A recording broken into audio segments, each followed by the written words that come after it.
You're watching The 7 from WATE 6 on your side.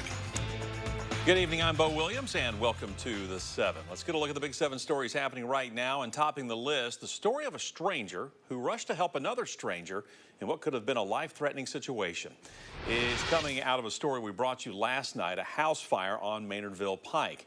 We told you yesterday that someone had raised the alarm about smoke and flames coming from the garage. Well, today we met Alicia Branch, who tells us she has driven by that spot probably a dozen times, but until the fire, she never really noticed the house.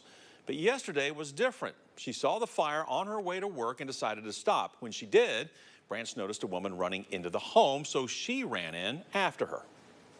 She was talking about how the baby's due next week, and the stuff in the nursery was literally all that they had. And she told me that I didn't need to be in the house because the house was on fire. And I was like, well, neither do you.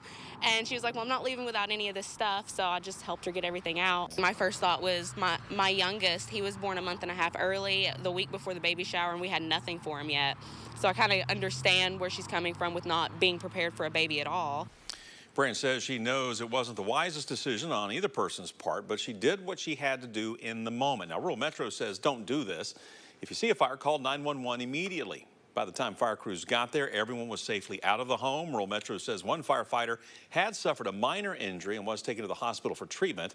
We should note the cause of the fire is still under investigation. Our next big story for you tonight, plans for the year ahead from Knoxville's mayor, Mayor India Kincannon, delivering her State of the City address today and rolling out her budget proposal. It comes with a continued focus on public safety, but also new investments. The budget offers up $9.3 million for roads, bridges, and potholes, $4 million for park improvements, plus several housing efforts, including funding for Liberty Place to house more than 30 veterans. Also, she talked about the need for privately backed housing construction. The mayor revealed that the demand in the market has brought more than 3,800 units of housing that need permits processed by the city. So her budget adds 2 new positions and technology upgrades to move them along more swiftly.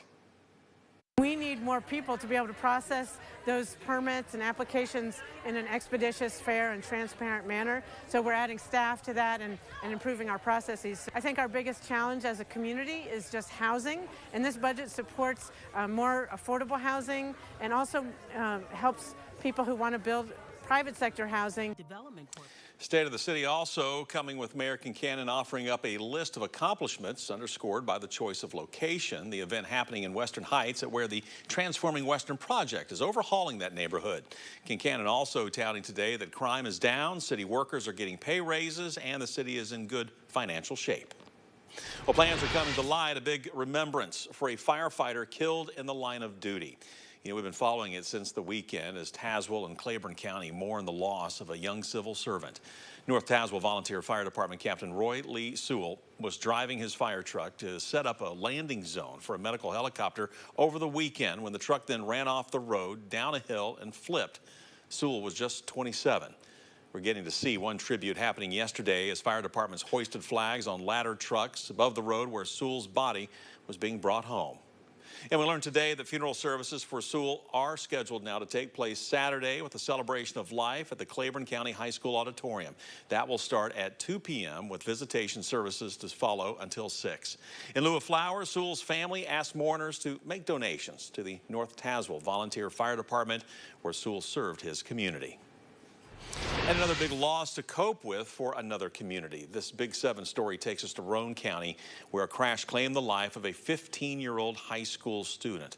According to the Tennessee Highway Patrol, that crash happened on Swan Pond Circle. A sedan swerved to avoid being hit by another car. That sedan then left the road and hit a tree. Blazer Beaumier was killed. Jeff Blackburn is the family's pastor at New Life Church. He describes Blazer as an athletic kid who loved being around his family and friends. Well, Blazer was, he was an up-and-coming athlete. He was playing for the high school in basketball and football. And talking to his friends today, many of them said how much he enjoyed just working out in the weight room and enjoying spending time with his friends, doing all that, and getting ready for a big football season. Roane County High School saying it will make resources available for students in the coming days to help them cope with this loss. Our next big story now takes us to Crossville tonight, where a woman is dead and her shooting is now under investigation. Cumberland County Sheriff's Office says the shooting happened around 11 last night. Deputies found 53-year-old Terry Loretta Pitton with a gunshot wound at a home off Brown Road. EMS tried to save Pitton, but we're told she died from her injuries. So far, no arrests have been made in this case. The TBI is helping now investigate. Another leader putting his voice into the big gun law debate here in Tennessee. Knox County Mayor Glenn Jacobs going to YouTube today, urging that whatever action state lawmakers take, they must respect Second Amendment rights. Governor Lee, of course, says he'll call a special session on public safety after this year's legislature wrapped up their time in Nashville without passing his measure to expand orders of protection. Governor Lee saying there's broad agreement on the need to keep guns out of the hands of people who are a danger to themselves or others. It's the governor's response to the deadly shooting at Covenant School in Nashville, where 3 children and 3 adults were killed by a shooter before police could use deadly force to stop the attacker. Well, protesters have gathered, calling for change, but the Republican supermajority has balked at the notion of passing what gun rights advocates would describe as a red flag law. Jacobs used that same term in his video release posted today, saying the tragedy in Nashville is being used to advance a political agenda. He calls it a distraction from what Jacobs sees as the real issue. From the real problem, mental illness. The overwhelming majority of responsible gun owners will never commit a violent crime. Therefore, imposing further gun restrictions on them does nothing but impair their ability to protect themselves and their families. Obviously, folks in mental health crises causing them to be a danger to themselves or the public should not have access to weapons that enable them to commit atrocities. Jacob says the focus should be broader than guns, extending to improvised weapons, and the urge to do something must only come after what he describes as, quote, thoughtful deliberation.